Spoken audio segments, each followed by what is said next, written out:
kayong frame, meron kayong makukuha na 6,000 coins for the first anniversary frame.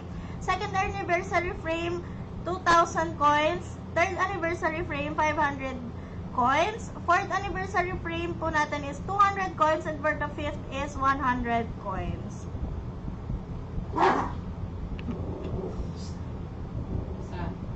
Ayan, again guys, kailangan every 8 PM po kayong mag-login doon sa ating event page.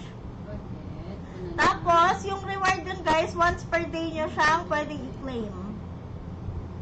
Kapag nag-claim kayo using multiple accounts, hindi po siya gagana guys. Kasi, mapa-flag po kayo sa risk control sa system. GS o GS?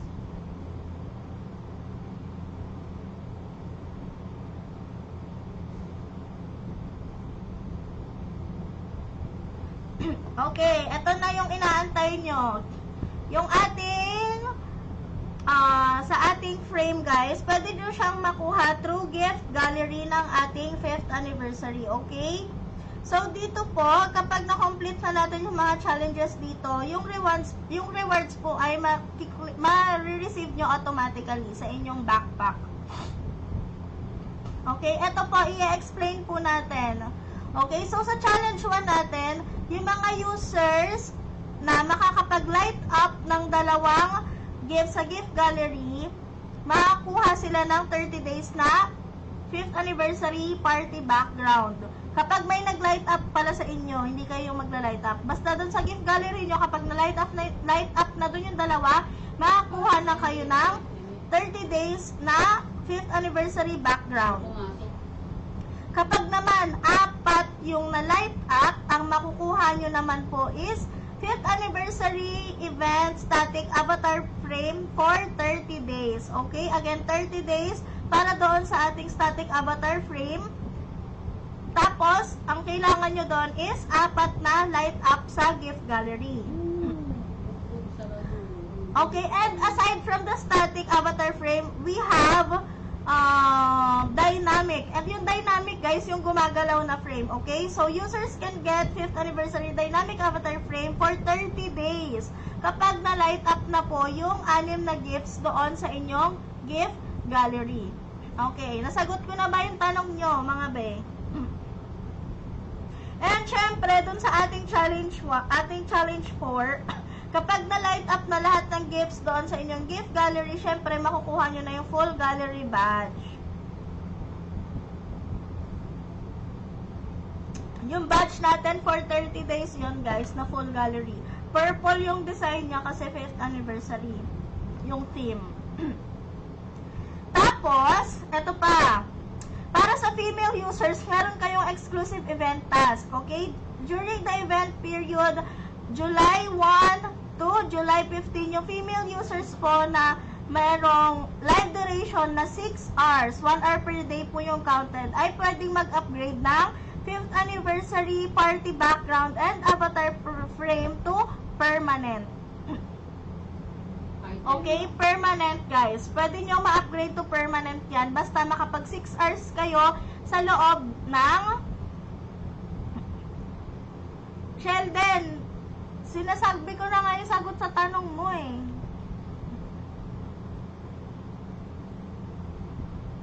Hindi mo ba na hindi mo po ba narinig kung paano makuha yung frame?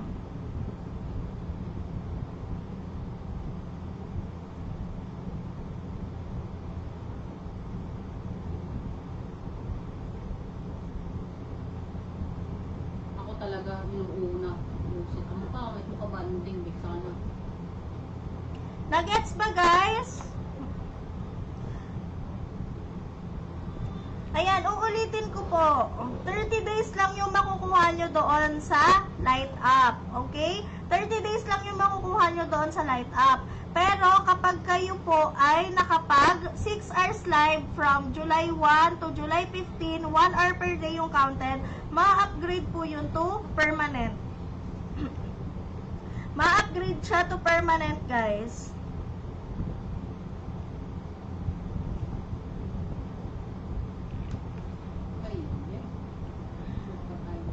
Hindi nyo po ba, kakasabi ko lang po, kailangan po makapag-live kayo for 6 hours from July 1 to July 15 para maging permanent po yung 5th anniversary event party background and avatar frame nyo. Okay? Again, 6 hours live from July 1 to July 15. 1 hour per day po ang counted. Malinaw na po ba?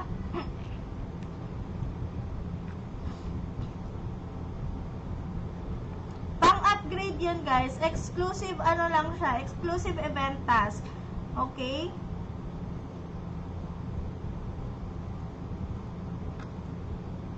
Sakit. 30 days. 30 days po.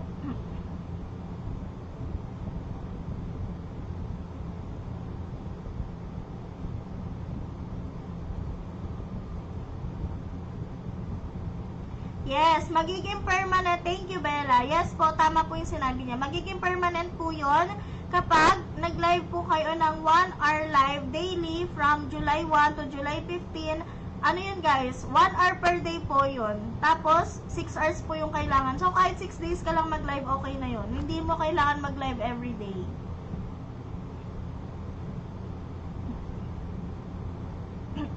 Okay na po ba tayo sa frame? Tap mo na.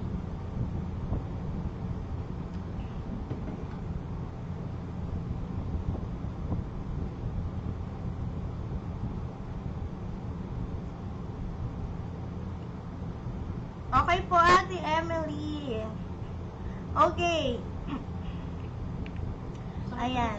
So, since tapos na tayo dun sa frame, guys, sana maliwanag na po sa ating lahat. Ayan. Punta naman po tayo sa ating topic event. Ito, guys, magandang event din to kasi mag-e-enjoy na kayo gumawa ng video and makakapag-earn pa kayo ng points. Okay? So, syempre, i-visit nyo yung ating event page para makita nyo yung mga sample videos ng ating mga host.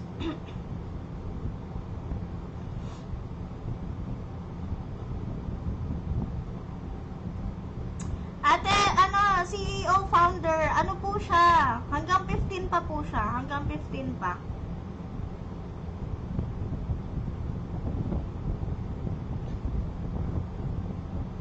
Paano kapag natapos po ang 1 hour live daily from July 1 to July 15? Basta nakapag 6 hours ka from July 1 to July 15, again, 1 hour per day po siya.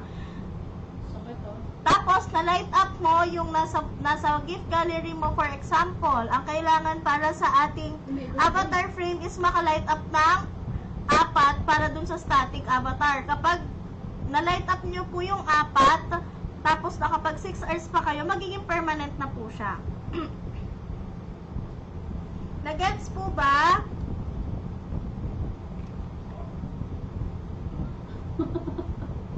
Ganon po siya ha. Ayan. Going back, dito na po tayo sa ating topic event, no? Sa ating topic event, guys, gagawa kayo dito ng video greetings nyo para kay Popo. Okay? So, kung ano yung wish nyo for Popo. Siyempre, kailangan pag mag-video kayo, ayusin nyo yung quality para ma-rate kayo as high quality or as recommended. Kapag nag-upload kayo ng video dito at nakapasa kayo sa review, makakuha kayo ng 1,000 points plus 1,000 points plus event medal. Kapag napili kayo as high quality, meron kayong additional 3,000. Kapag napili kayo as recommended, meron kayong additional 60,000 points. Okay? And syempre, meron tayong mga vote task dito. We have get 5 votes for 1,000 points, get 15 votes for 3,000 points, get 30 votes for 5,000 points. Ayan guys, gawa kayo nito. Sayang yung rewards dito. Aba. Sobrang dali nyo lang gagawin to guys. Magte-take lang kayo ng video. Kailangan lang syempre maliwanag yung lights nyo. Tapos wala dapat kayong mga kasamang minor or walang nakahubad sa likod. Yung mga ganun-ganun ba? Basta kailangan yung video nyo walang violation. Tapos, the most important thing, kailangan po walang watermark. And syempre, kailangan same face. Kung sino yung may-ari ng account, siya rin po dapat yung gagawa at mag-upload ng video doon sa kanyang mismong account. Kapag sa ibang account po yan naka-upload tapos iba yung mukha, hindi po yan maa-approve ng ating mga reviewer. Hello everybody. Maubos yung stock namin dito. Okay.